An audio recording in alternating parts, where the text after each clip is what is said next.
Greg Glassman is Chris Cooper's guest on this edition of Run a Profitable Gym. Please hit subscribe wherever you're watching or listening. Now, here's Chris with Greg. So, of course, we've already started chatting, and I've asked Greg, how do you teach nutrition to a 6-year-old? Pal, we talk about the sugar bug and the sugar monster, and we're all about the vilification of sugar here. Okay. And I got my kids thinking that it is causal of obesity, heart disease, and cancer. Yeah, and cancer. You know, I get that. The evidence for that is intriguing, and the likelihood of it seems exceedingly high to me. But what I find really fascinating is I'm off your question here, but I'm going to go here anyway. I'm telling you that we scare our kids with sugar, want them to understand, so they've heard it before. But if you put sugar and cancer into Google, you get a huge in return, a lot of it institutional, and a lot of it using the same language to talk about the importance of debunking the myth that sugar causes cancer. So I go downstairs immediately, ask Maggie, Maggie, have you ever heard that sugar causes cancer? She goes, only from you. And I go, yeah, I would. If you think if something were to be a myth, there'd be someone other than me that is willing to publicly say it. And I say it with no certainty. I say it without profound conviction. What I say is that I will be surprised if that doesn't turn out the case. What I'm saying is that the evidence, especially once you come to realize, as I do, that cancer is a metabolic disease, you start looking for things different as a metabolic disease than you might were a genetic disease. Mm-hmm. Less concerned about radon and more about disruptive forces to the mitochondria. Right? Yeah. And once you go there, the next thing you kind of notice is this enormous effort to debunk this myth. And it's the myth that no one stated or believed. And I understand what's at play here. And and it also helps me understand why it is that there's resistance to cancer being a metabolic disease, when I think that the nuclear transferase experiments demonstrate quite convincingly that that's exactly what it is. And I'll invite people to go ahead and look those up on your own. It's a little project. But the resistance is that once cancer is a metabolic disease, we're going to start paying closer attention to the things that are disruptive to mitochondria. And we do know one significant way to kick the shit out of your mitochondria, and that is through the oxidative stress of sugar. But do you think there's resistance in all body systems, including in the mitochondria?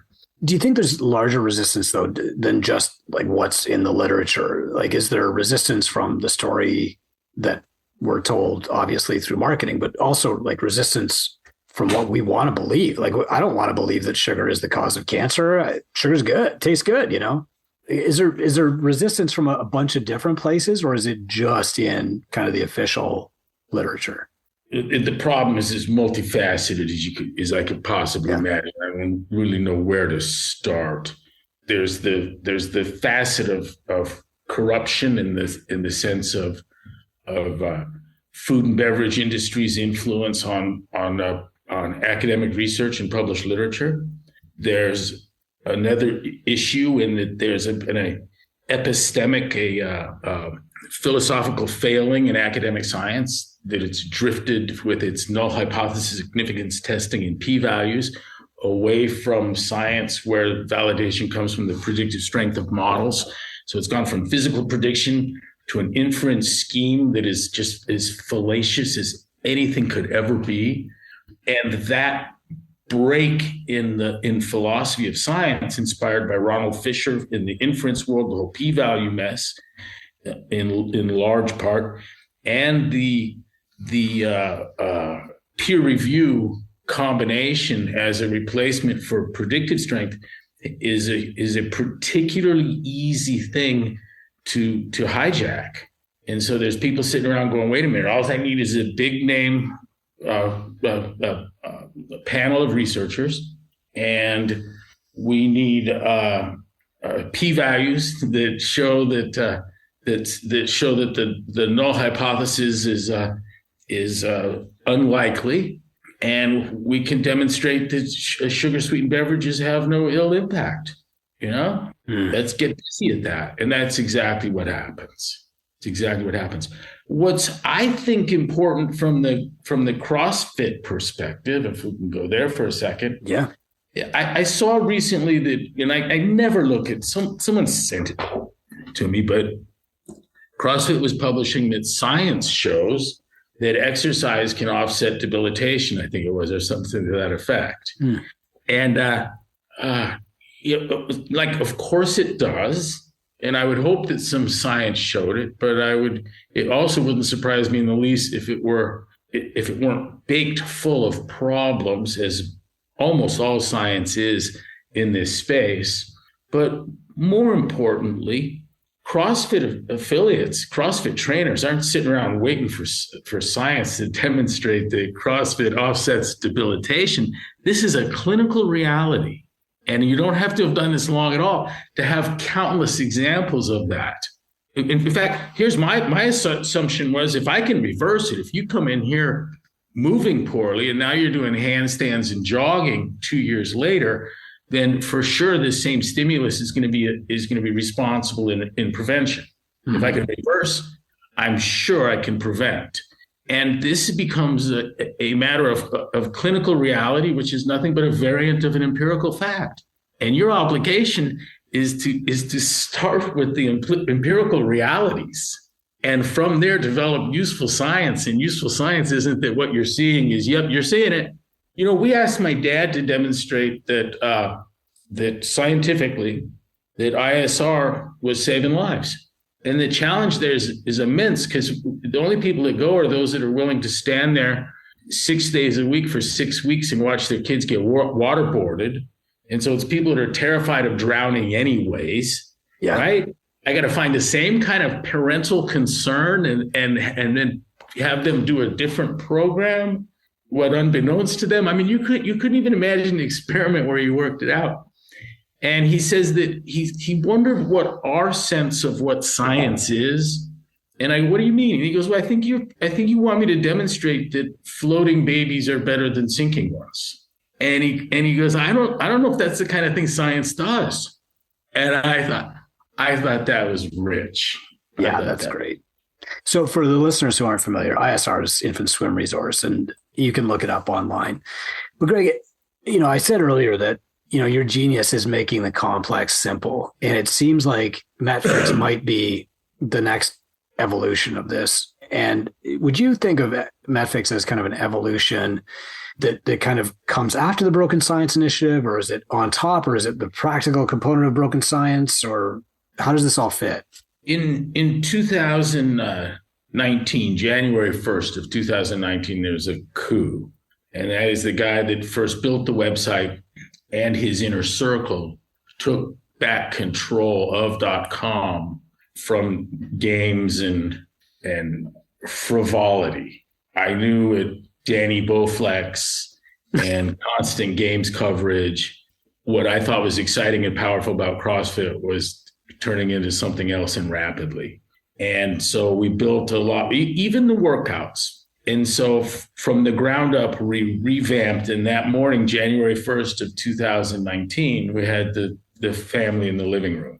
And what had happened over the past several years is that I would go to the games or any event and stand there in a long receiving line. And I'd see, there's Chris Cooper coming up eventually.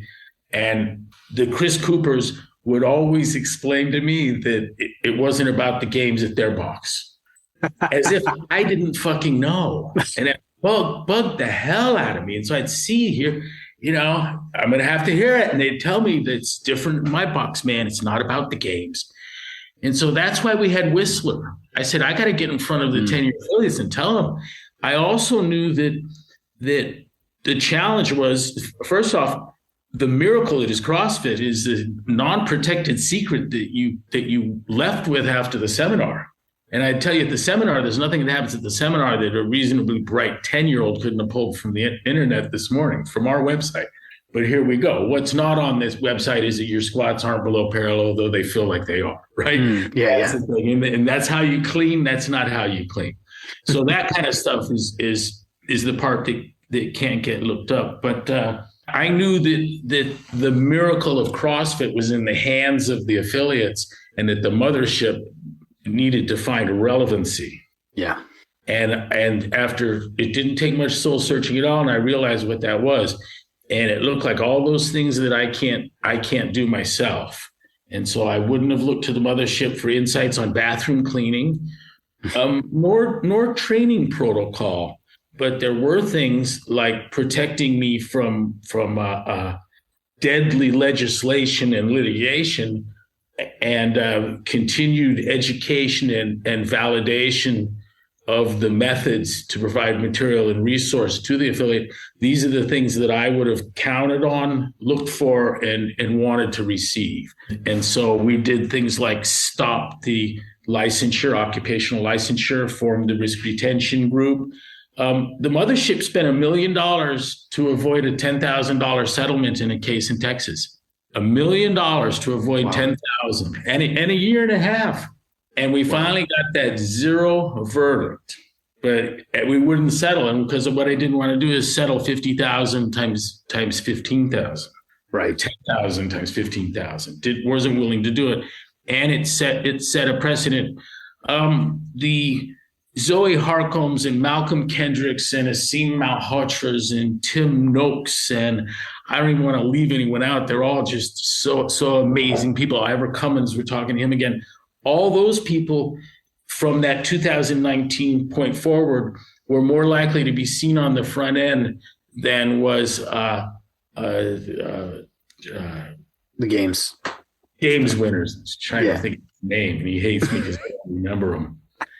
You know, we tried to sell the games, and everyone in the world was interested. Every kind of VC, they had them lined up, taking me out to dinner.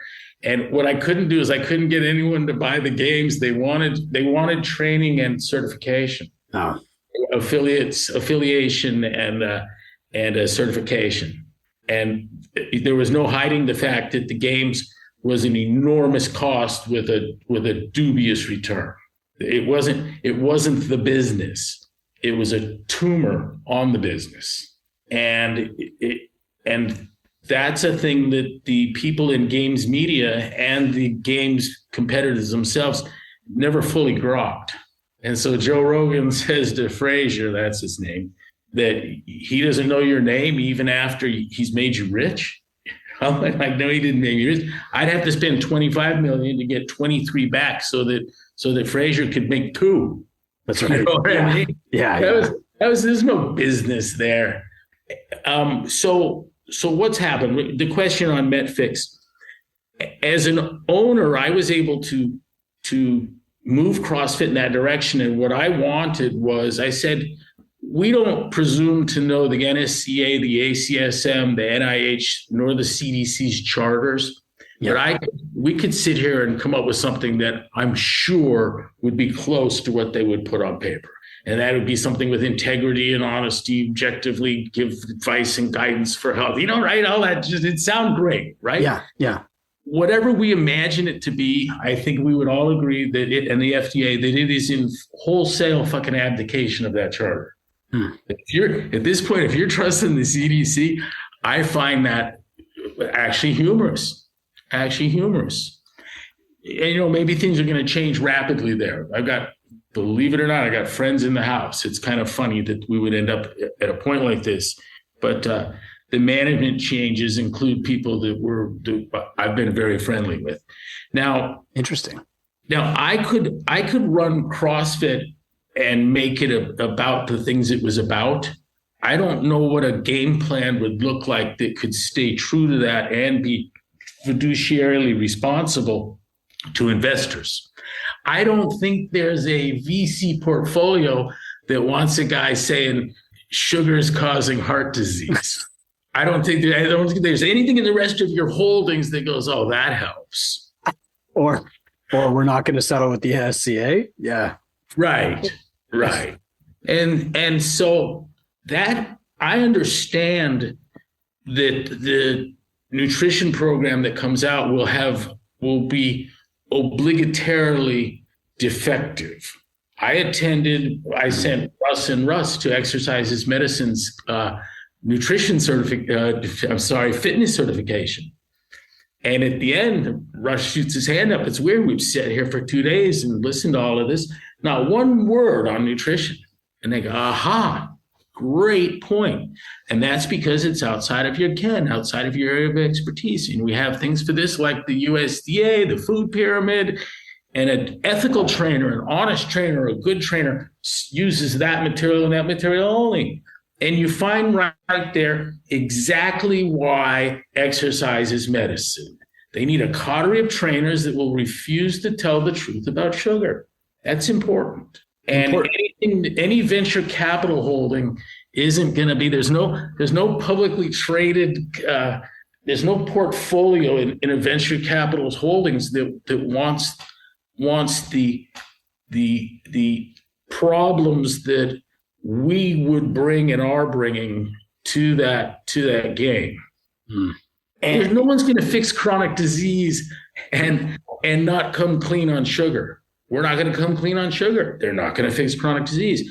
And so me individually, MetFix, we're not looking for institutional reform. Is it needed? Sure. But I like to see it. Yes. I went up and down the halls of Congress with Nina Teichholz and others going to change USDA. If only we'd get in the Science, Health, and Technology Committee.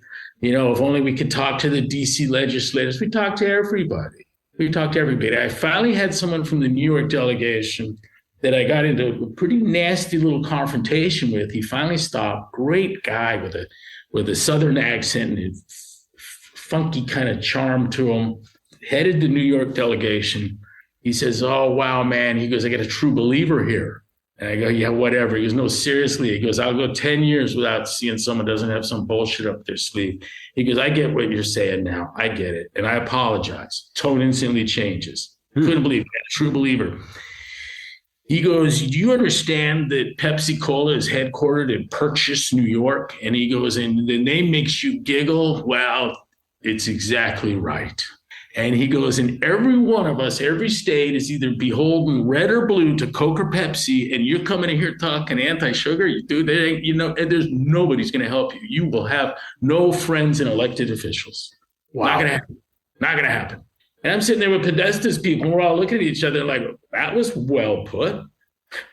The one thing Coke and Pepsi can agree on, and they had control every fucking state, the one thing they can agree on is that these anti-sugar guys are lunatics.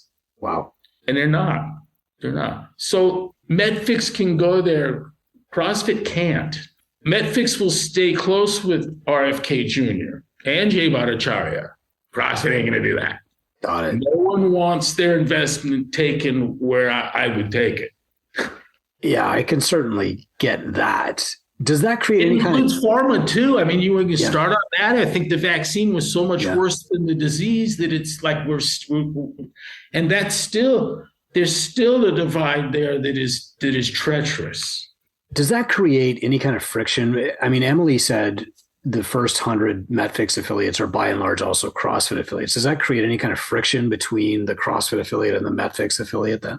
I sure hope not. In fact, my vote was, but Emily's running this thing, and someone asked me, one of our friends from France asked me if I wanted to be the guy that comes out on the balcony and waves. And I said, yeah, kinda. I mean, truthfully, yes. Do I want to travel? Not so much. But I'll tell you what I really don't want to do. I don't want to teach the fucking push press, and I don't want to take questions about programming. And I didn't enjoy teaching nutrition. I don't want to do that now, but I'm ready for torches and spear forks on the sugar front. I think seed oils are bad.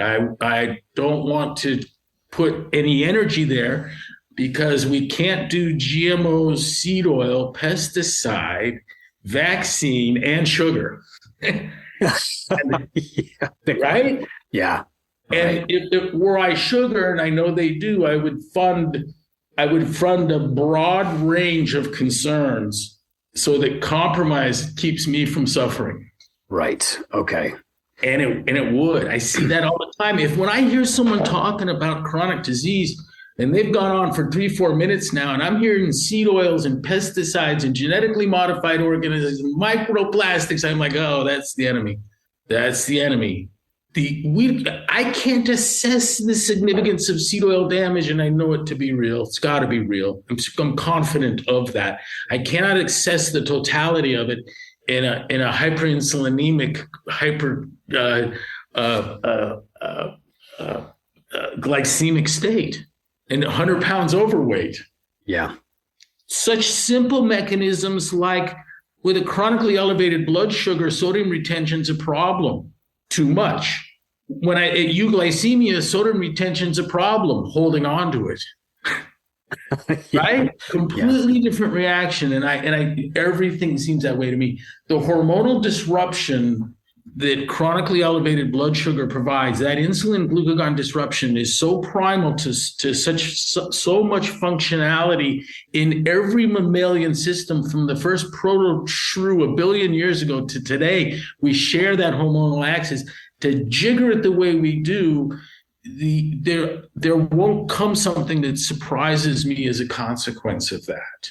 Not mental illness, not thermoregulation, not fleas. Everything. Yeah. And we can explain it so many different ways too. My personal favorite is glycation. That's that covalently bonding of sugar to essential structures, typically protein, sometimes fat. And where we see that in disease states, everywhere we look, Alzheimer's, cardiovascular disease, diabetes, obesity, there's a glycation component. So if MetFix affiliates can't rely on obviously government support or help, and basically they're trying to convince or find the people who are already self-advocates for their own health, where do they start making, penetrating their community and getting people in to actually take proactive steps in their health? Perhaps my thoughts are in terms of a practitioner without really, like, could a hospital be a MetFix affiliate? I would sure hope so. A children's hospital, especially. I was part of an effort to pull all soda out of some children's hospitals, and it was a fight. You had to. It was tough. It happened from the vending machines within the staff areas, commissary, patients, everything. Nobody liked that. Could a school be a MetFix affiliate? Physicians, yes, I think great. But a CrossFit affiliate, I think, is what a lot of people are picturing. And I think for me, it would be this, that I'm selling the docency to your metabolic recovery.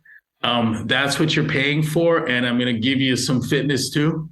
But I would turn the conversation and the focus to what we did when we had the experiment in the basement with the underserved people at HQ, where I wanted people that were particularly challenged metabolically so that I could demonstrate to employees of CrossFit Inc. But they'd have to go through the parking lot and come up through the gym to go into the building. And I wanted them to see what I was going to do with the last people you would ever imagine in a fitness commercial. And the way we came across that is I just straight out from the start said, I want fat fucks and old farts, and they can't be fat enough or old enough. And the challenge immediately was how to put that out into space. And I came up with the formulation of put out on Facebook, if you were the last person you would ever imagine doing CrossFit, we want to talk to you. And out of that response, which was considerable, I founded a coterie of people that were having serious troubles, 450-pound charge nurse with a walker, right? Wow. And her dad, he doesn't even have a heart. He's got a medic ID bracelet that says that he's got an Archimedes screw for a heart. There is no pulse. I'm not dead. Wow. Yeah. And so that's a father-daughter team. And we started with 12 people, and a year later we had 150. And the stories were why I train. That's it. That is it. There's purpose in that it transcends anything that can be put on a dais, on a podium. There's no amount of medals around the neck. There's nothing like what we were doing in there. New ownership dismantled that program and immediately took down Forging Elite Fitness from the walls, before they wanted cameras in there to shoot the new open. They didn't want those people in there. Oh, that's interesting. And I said, you know what? I told Dave and Savannah, I'm going to put a 400-pound woman on the front end of the site. Jeff Kane didn't like it either. Nobody liked it. Nobody liked that. Nobody thought that was good for business. Wow. Who was I speaking to? Was I trying to lure in 400 people? Nope. What I was talking to is the 15,000 people that have the greatest opportunity for advancing the health, preventing chronic disease that exists in the community. Mm. And you can extend that leadership to the physicians that come to your box, and so many affiliates have. It's amazing how many physicians learn something profound about metabolism and disease prevention and reversal in a box. I know of a case, famous one here in Phoenix, where grossly overweight internal medicine doc crosses the street to go to the gym. He doesn't know CrossFit from his asshole, but his practice sits where he can see the gym. Mm-hmm. He loses an enormous amount of weight, questions the diet and the exercise and all of it, finally reports to them that he was a type 2 diabetic and now he's not. And the whole thing is a revelation to him, professionally and otherwise. So what do? They put "We cure type 2 diabetes" up on a marquee. And I'm like, any day now, someone's going to knock on the door and drag those fuckers off for that. Yeah. And we backed him. I told him, I'll pay for whatever comes down the pike for that legally, and let it be known to everything in the state of Arizona that you want to have a fight, you're going to have to show that they didn't do it, that they can't, and that they know it. And I don't think you can do that. And so they remained unmolested. But what a beautiful thing. What a beautiful thing. The current, I can't play that game with a fiduciary responsibility to an investor that wants to maximize profit. I also can't argue against CrossFit dumbbells, jump ropes, and fish oil. Right. If on assumption of the fiduciary obligation to the dude that hired me, right? Right. I would do that. I mean, but see, I don't know how I could run that thing. I mean, I know the things like those are things we turned down. I didn't want to do jump ropes. I didn't want to do fish oil. We asked the people at Nordic Natural, what would be better about this fish oil? And they go, be branded CrossFit. And I'm like, what else? Well, nothing else. You'd make money. That's funny. And that seemed delusional of the brand.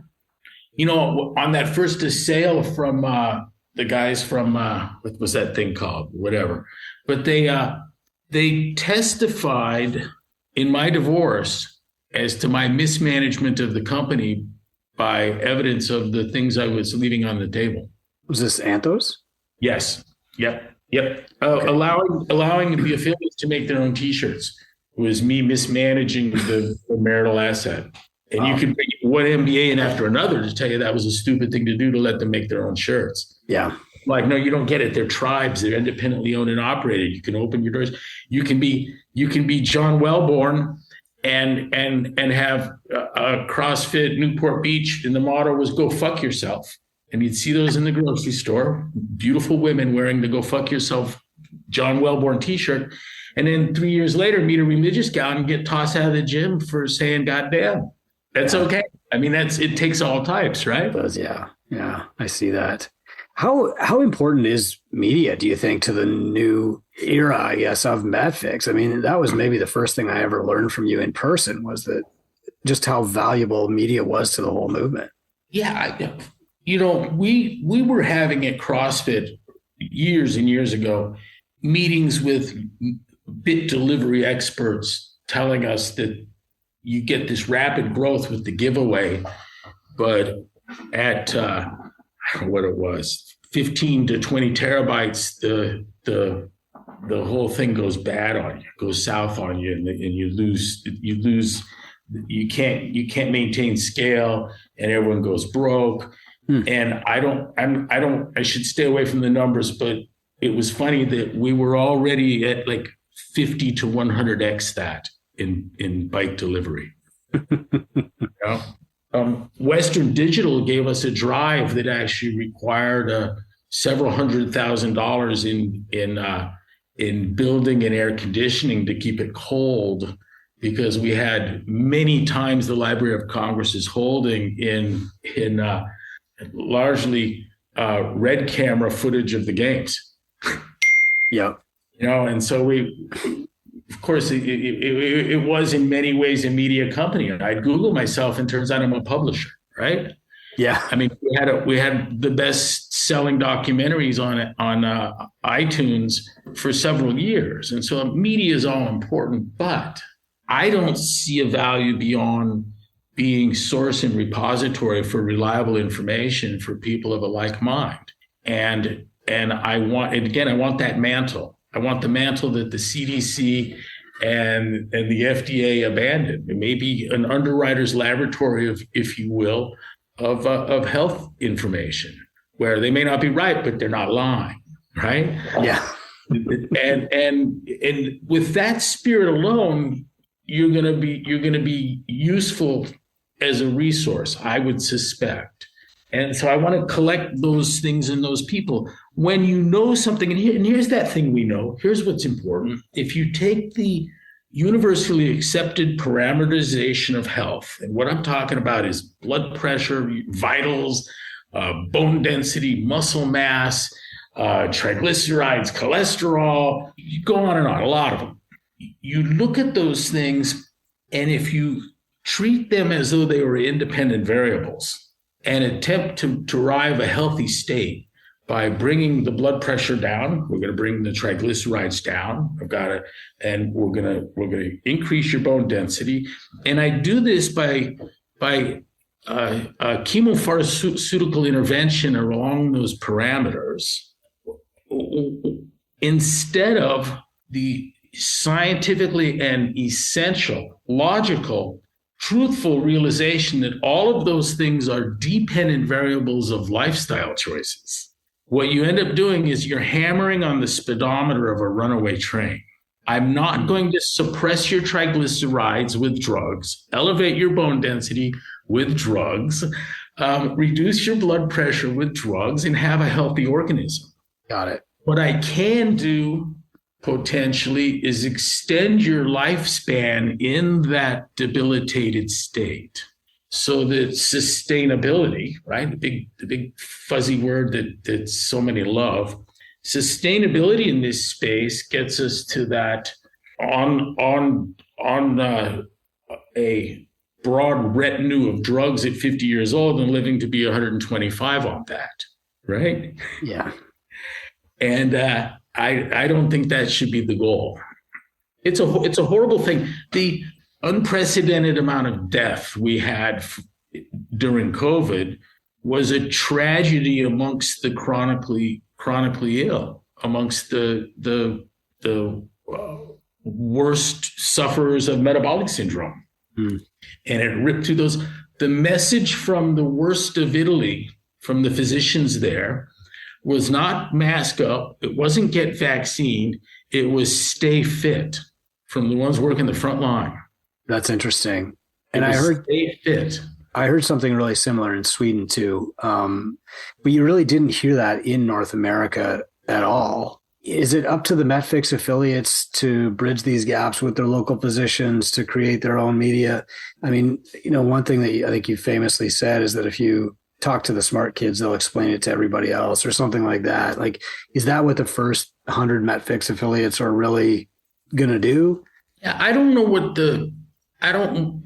the motivation is entirely in limiting to 100, and I don't have clear sense, maybe entirely of what an affiliate does or doesn't do. Okay. But I do know this, that when you understand something as important as the fact that the health parameterization, it consists of dependent variables controlled by lifestyle choices, chiefly sugar intake and sedentarism, the ravages of those two, and that they're both one looks, certainly the other for sure looks like addictive behaviors. At the point that you understand that, and that there's no market for that, there's no marketplace for that, there's no medical organizations like that, what you need to do is hub and network and bring people around. And how how interesting is it that I'll be bringing around the same people again, the Tim Noakes, the Zoe Harcombs, the Ivor Cummings, the Malcolm Kendricks, Asim Malhotra, and now we got Jay Bhattacharya and RFK Jr. And I think that there needs to be, and so I think that what's available on the resource and the greater conversation and networking, I think we're going to start a book club around stove. I can simultaneously start educating as to what science is and what science isn't. I mean, look how simple this is to teach people that science, teach our children that science is source and repository of man's objective knowledge, right? Source and repository. It's where we keep it and where it comes from. And that there's knowledge silos in models. And these models are a forecast of a measurement. They take a measurement and a set of conditions and predict a future measurement, and the validation of the model comes from its predictive strength. I mean, these are indeed things you can teach children, and that the predictive strength is the sole determinant of validation, and that's independent of everything else. So that rather the scientific idea with its predictive strength comes through inspiration or perspiration, that doesn't affect its validity. I had somewhere between an acquaintance and friend. He called me before him, and I enjoyed his company, and we got together several times. But he got a Nobel Prize in chemistry because of an idea he had high on LSD, mixing batter in a commercial bakery, and that was for PCR. And they didn't get to say, you don't get the Nobel Prize for PCR because you were high on LSD and stirring batter in a commercial mixer. It doesn't work that way, right? Right. Yeah. I wouldn't recommend anyone take LSD and stir batter in a commercial mixer and think you're going to get a Nobel Prize from it. But the significant point is that the validation of scientific models comes out of their predictive strength, and that has nothing to do with peer review. And it also has nothing to do with the probability of the data on assuming a null, to get right at the null hypothesis significance testing, which is something we could do show on after show. But there are people in that space like Gerd Gigerenzer at Max Planck that I couldn't get enough of. Recommend anyone to read Gerd Gigerenzer. Every 10 to 12 years, he writes something brilliant on the failures of p-values and null hypothesis significance testing, and the brilliance and the extent of the realization and support for that it should be enough to put an end to it, and it's not. It's not going to go away. Well, you're homeschooling, I think you said 5 of your kids right now, and you're using a math textbook from the 19th century. How are you teaching your own kids about science?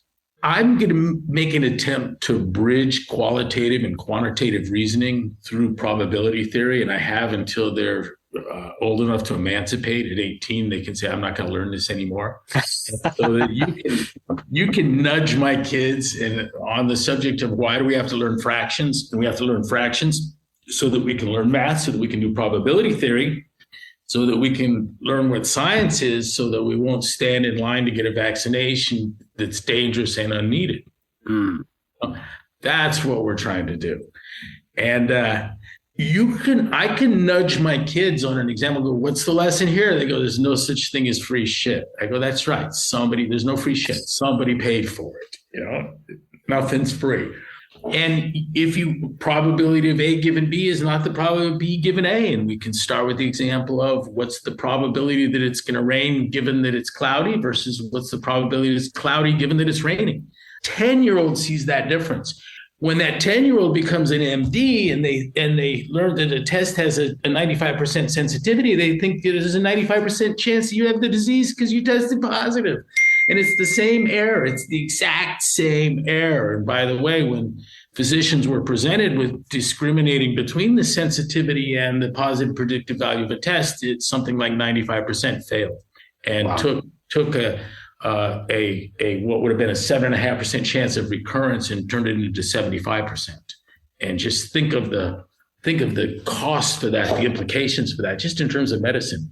The prosecutor's fallacy does the same thing. And what I'm going on and on about here is that there are failings in our reasoning that have produced a state at the university of primary research science and its publication and acceptance, null hypothesis significance testing, p-values, and peer review, that often without a hypothesis clearly stated, to which there's a null. The first thing we see is the null and the probability of the data.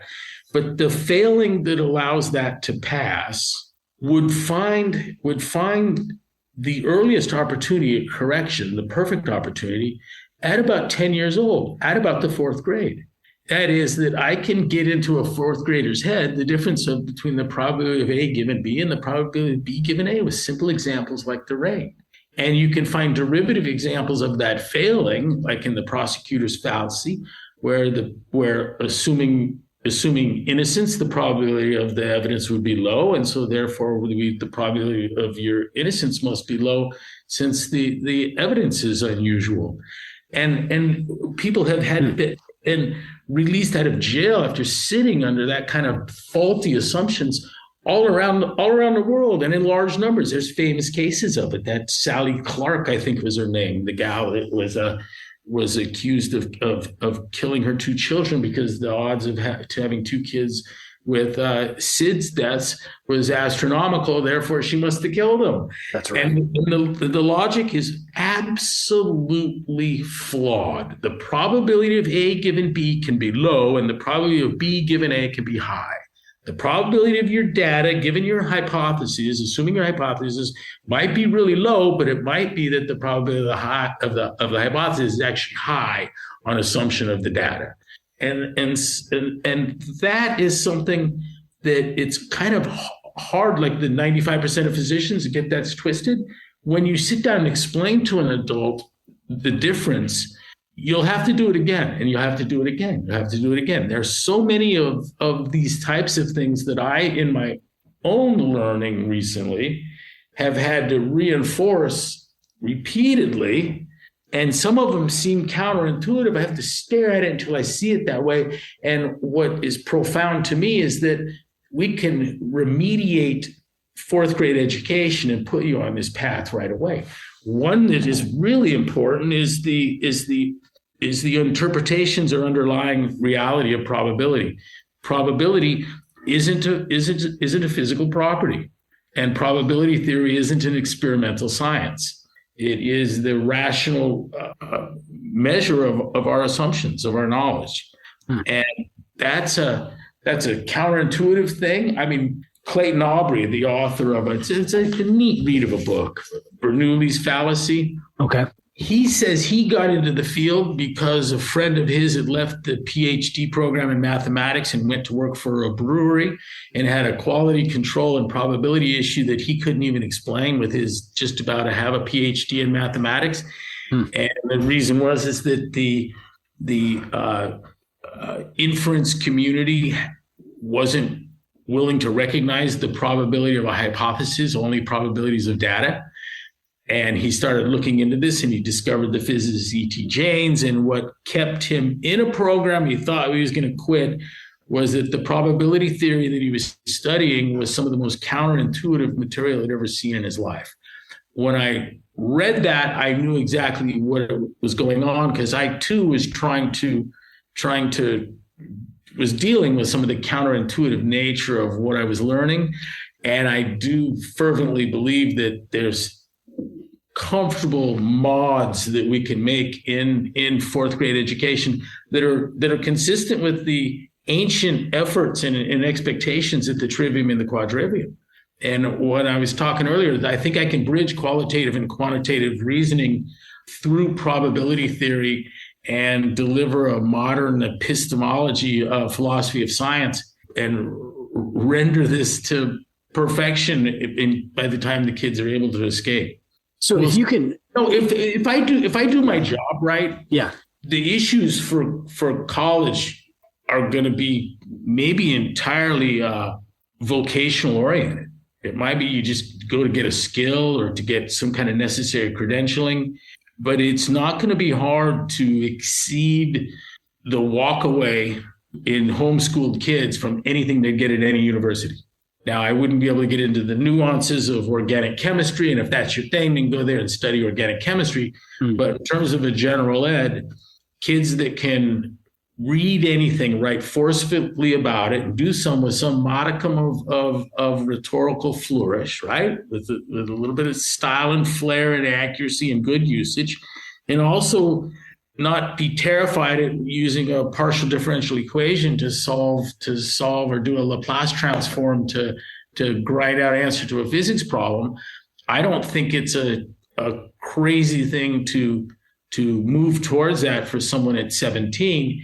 And yet very, very, very few people have those capacities as graduate students. And so whether they decided to do nothing with education, I tell you what, I'm going to be a landscape architect, this prep would be ideal. And if they decided they wanted to get into analytical jurisprudence and be a law professor at Bolt Hall in Berkeley, you'd also be, or study particle physics, you're going to be ideally prepared for this. And all of this for me is exactly consistent with what were the intents with the trivium and the quadrivium. And so I don't really care how old my math book is. It's fun, though, to look at stuff like the Ray arithmetic and realize that this is where Stephen Douglas and Oliver Wendell Holmes and Abraham Lincoln and Franklin Roosevelt learned how to play with numbers, right? Yeah. Then you look at the 8th year book on it, and it reads like it reminds me of some of the finance material I had to wade through in order to tutor kids that were struggling in math in finance.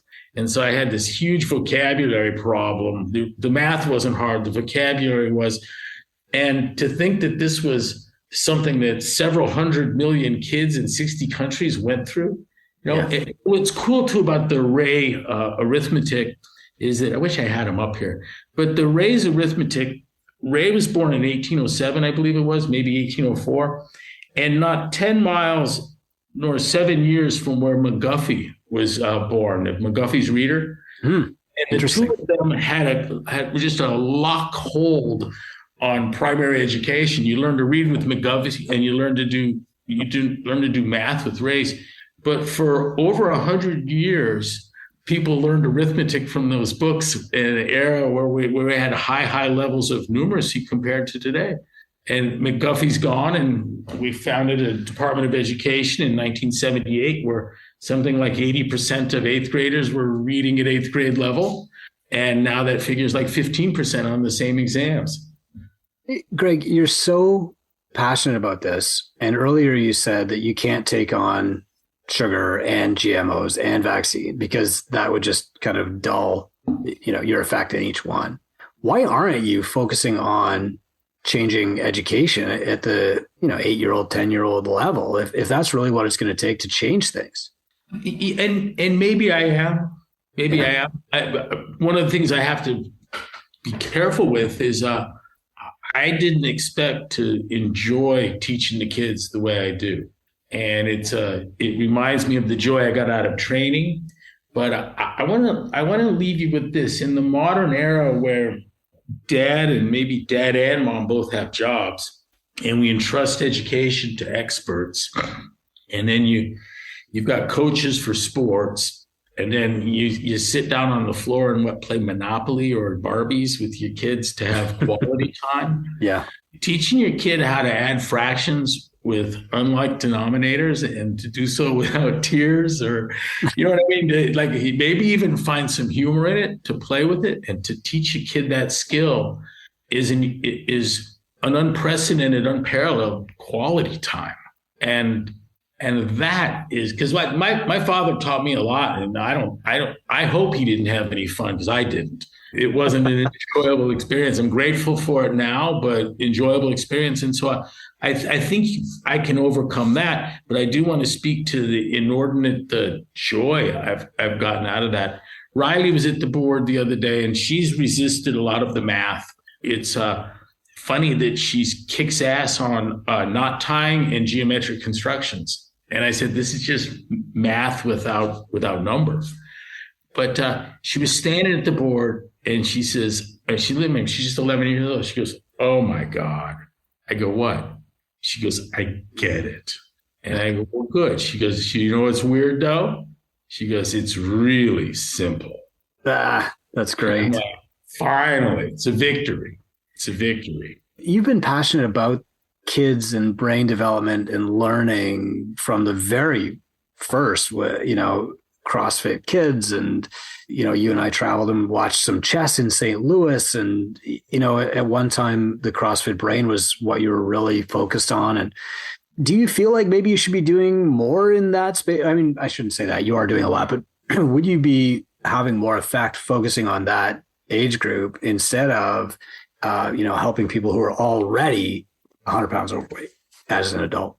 I have social contact and warm relationships and friendships with an enormous amount of private school instruction. Sure, yeah.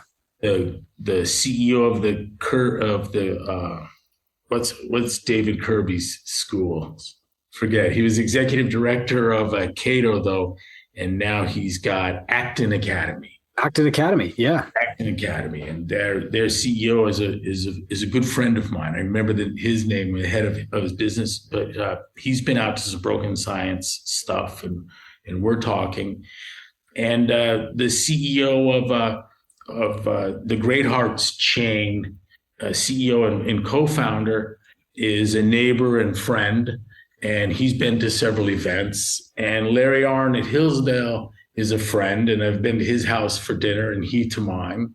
And it's weird because I wasn't searching for these people, but I do have just a text away contact with an enormous amount of consumers of curriculum.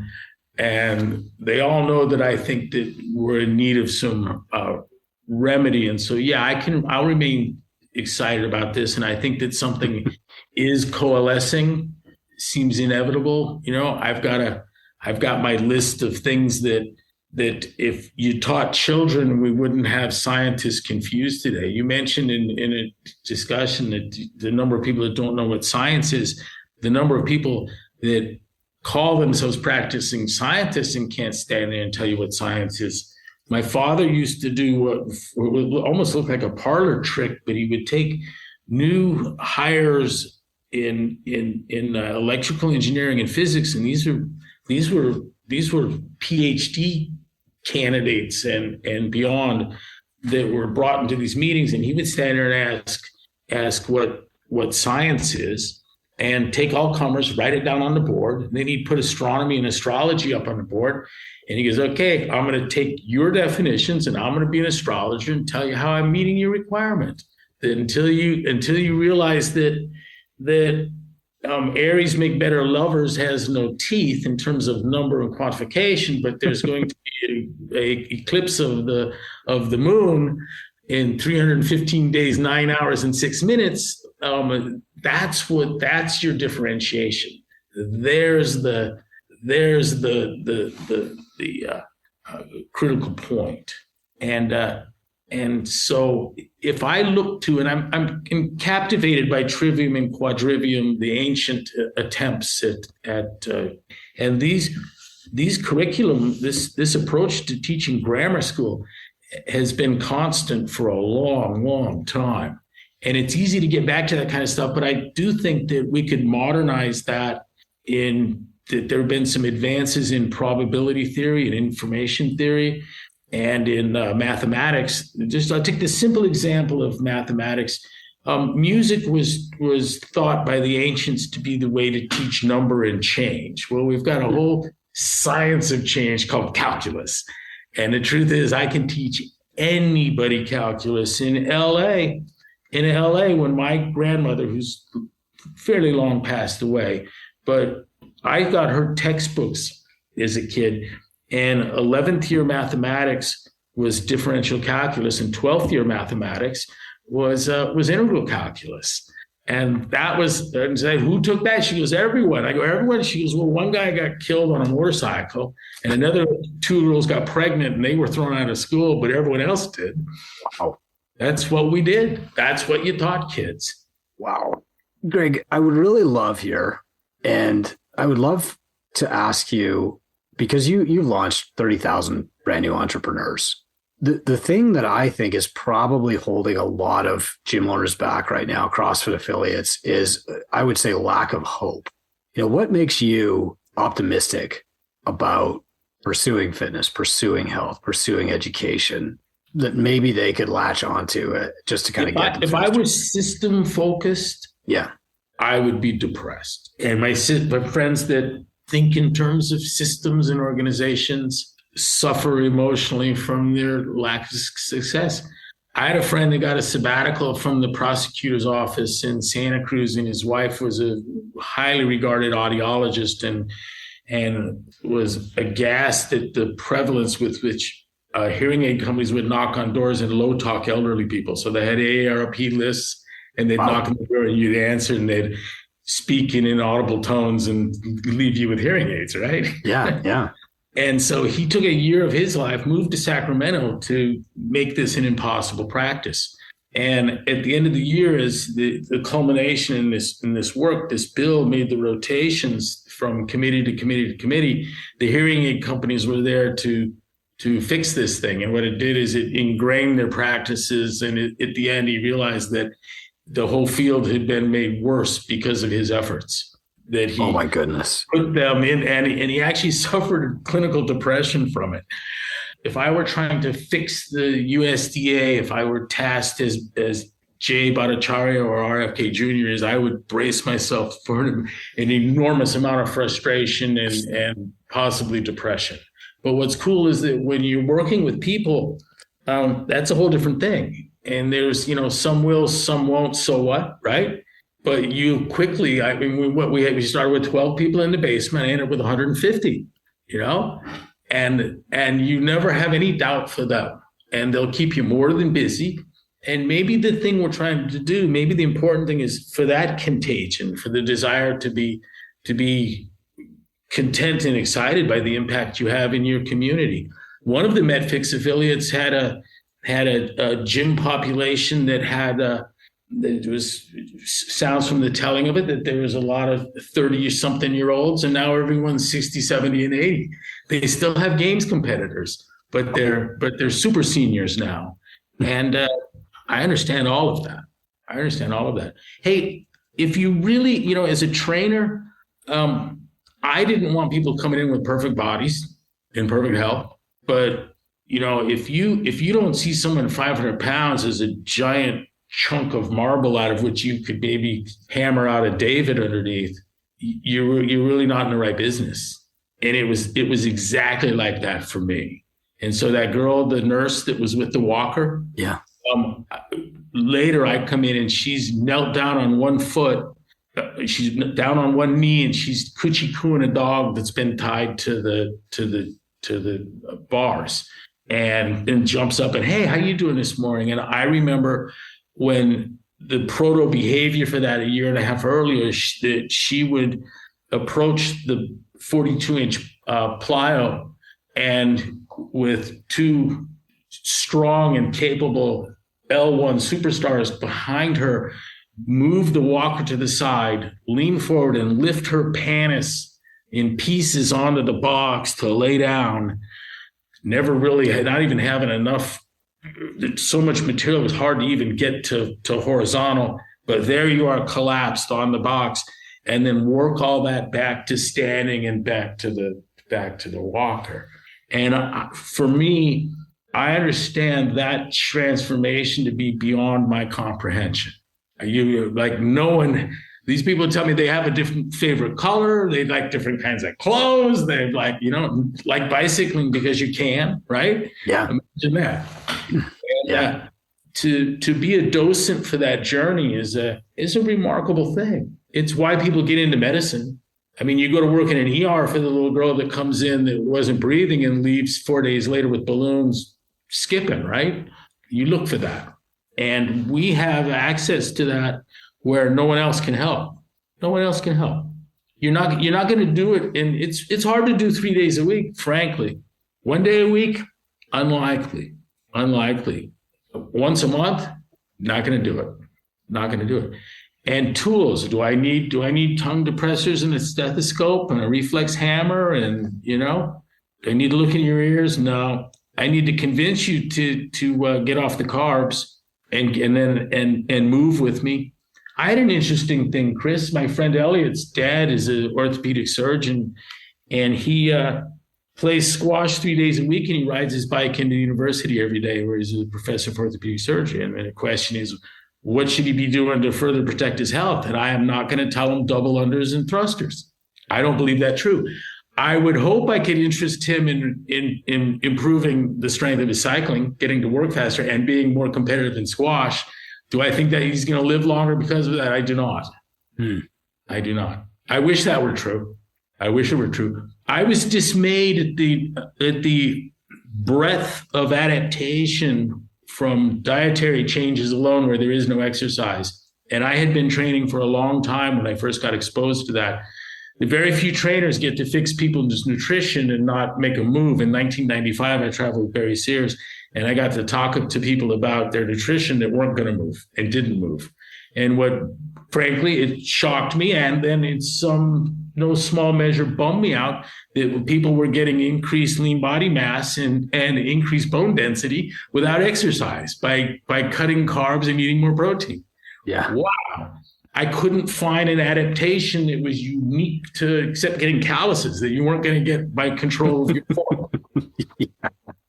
And if that doesn't send a message loud and clear, so as an affiliate, I think that in this political climate, and I'm talking about the people we have at NIH and CDC and the runaway costs direct and attendant of chronic disease, I think that there's time to communicate truths about eating that can't be stopped by organizations funded by people that are selling shit to eat and drink. And we saw some of that directly. I mean, we defended some affiliates, and I believe in North Carolina and Florida over exactly this, right? Yeah. Do you remember what I'm talking? Do you remember this? Yeah, 100%. Yeah, definitely. Yeah. The Florida one for sure. That fight needs to continue to be fought, and it's probably more fightable now than ever before. Yeah, from a ground level, I think a lot of the storytelling is really what's probably most important, right? How do you affect that one person in your town instead of how do you change the legislation? But I think it was important also that CrossFit Inc. was fighting legislation, was willing to go to court for these things. And I'm really glad that you said, here's why, the fiduciary duty of private equity firm is going to stop that from happening. I fully understand. Yeah. You know what I mean? I mean, I don't celebrate it, but I couldn't be in denial of it. Right. If I were tasked with making CrossFit highly profitable, I couldn't look you in the eye and tell you that means bring it back to what it was. Yeah. It was profitable, but not VC profitable. Now, there is this. Greg Glassman profitable was we can keep the lights on, pay the bills, enormous amount of discretionary income, and then exercise the discretion to spend it on things like building schools in Africa or, things like that. And but as soon as it's me promising you that I'm going to give you Q1, 2, 3, 4, Q5, 6, 7, 8 returns, that's going to look like going back to the fish oil pills that I denied. And that would make a fortune. It'd make a fortune. Here's something else that would happen, though. I wouldn't be there. You mail me my shirt and you tell me that we now open at 9 a.m. and here's the approved haircuts, and I'm not going to be around. I would rather live in a wild west of John Wellborn's, both versions of John Wellborn, than something that formulated and regimented. Hey, what we did was the professionalization of the training space. Right. And that allows for both John Wellborns. I'm not going to tell you to be an effective math teacher what length of hair you need to have and what kind of shirt you need to wear, right? You could look like Jerry Garcia, or you could look like horn rim glasses with crew cut. All of that happens. All of that happens. You see it in medicine. You see it in medicine. You see people, they're brilliant minds in medicine that you could give, well, really, this guy? Okay. That's all good. That's all good. And business doesn't like to work that way. Right. There's also there was a hit on in deliberate and quick elimination of people closest to me. The company took an intellectual hit that's going to be a long time coming. I don't know that they didn't reduce the standard deviation, reduce the IQ of the employees by a full standard deviation. Not that there aren't brilliant people still in its employ, but there were a handful of highly intelligent people that they needed to go first. Yeah, I think there's that.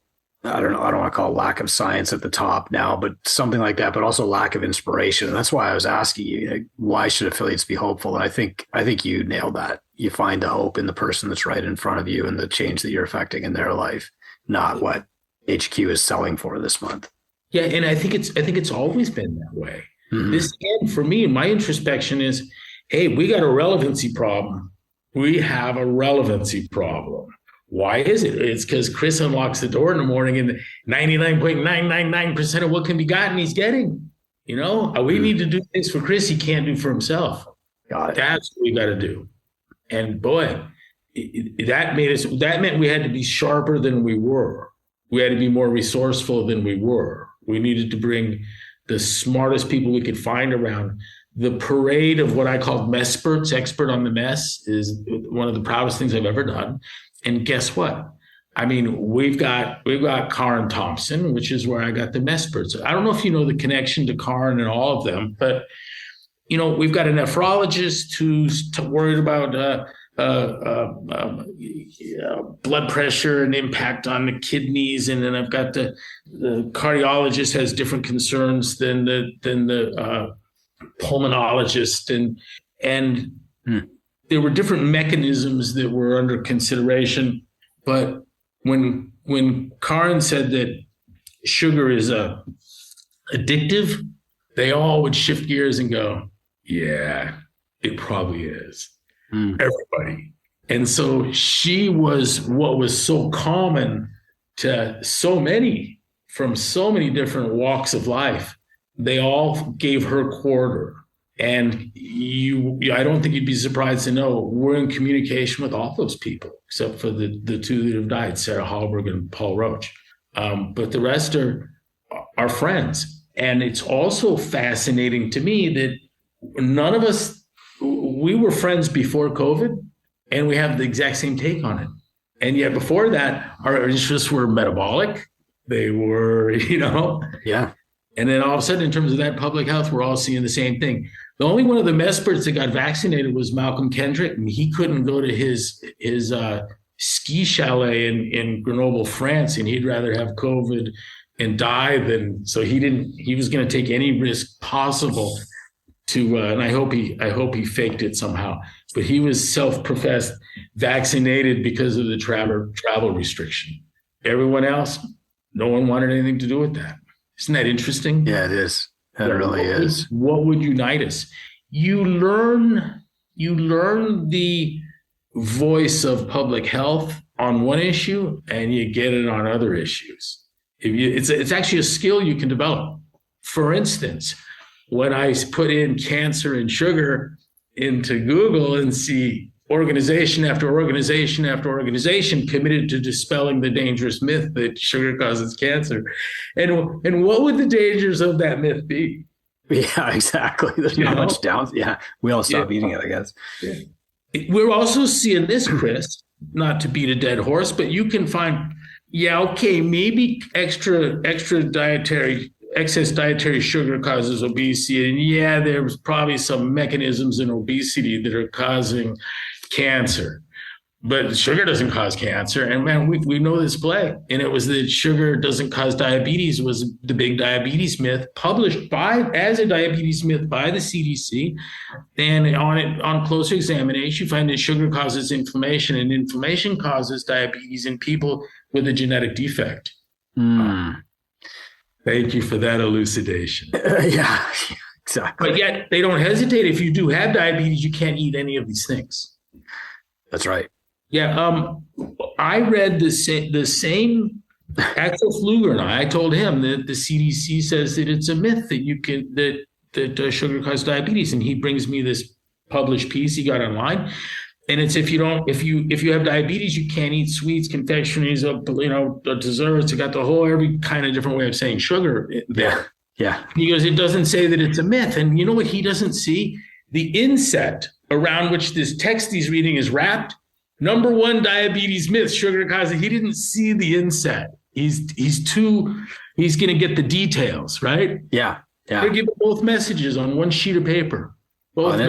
As you said, if you can reverse it, you can prevent it. And so it is interesting that people with type 2 diabetes are told stay away from sweets, don't elevate your blood sugar, et cetera. But also they're told sugar doesn't cause it.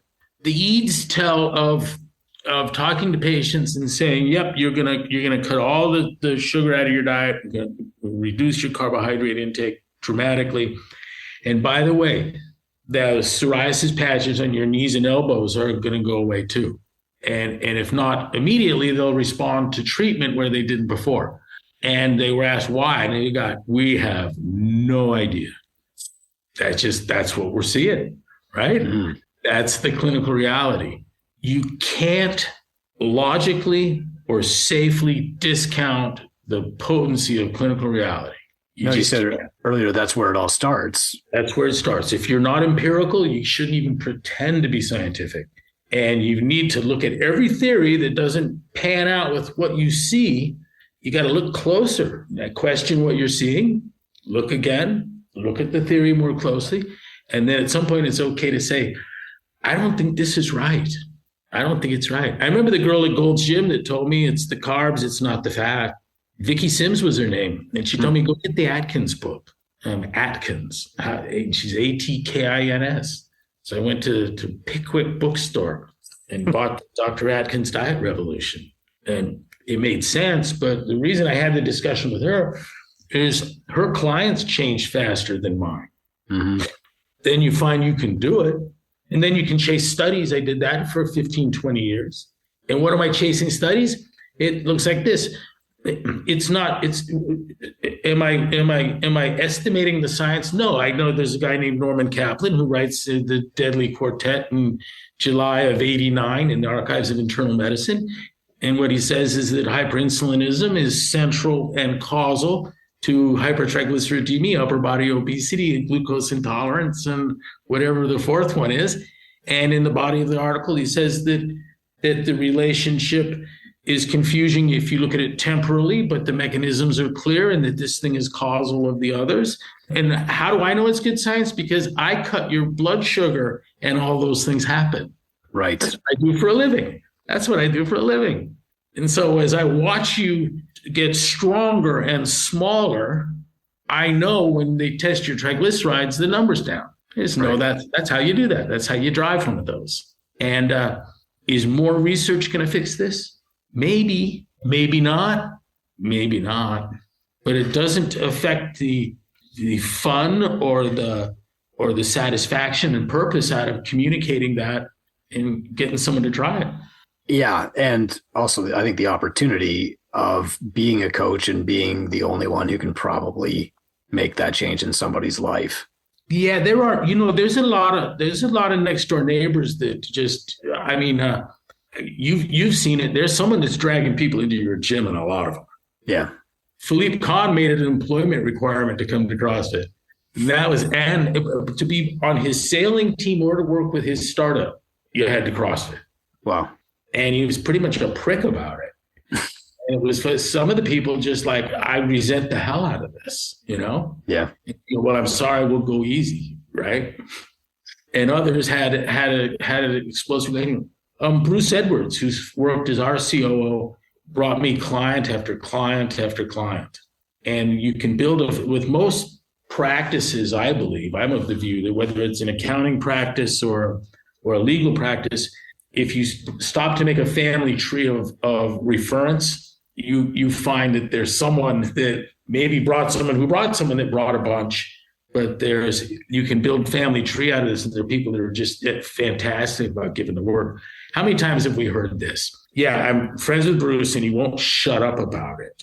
Or my nephew just won't stop talking about CrossFit and has nagged me until I've come in here, right? Yeah. I bank on that. That was my marketing. Yeah. I didn't do any marketing. What I did is I took such good care of you that you wouldn't shut up, and became annoying to the point of people were coming in marginally against their will. Yeah. And what do I have to do? I have but one purpose, and that's to get you to come back.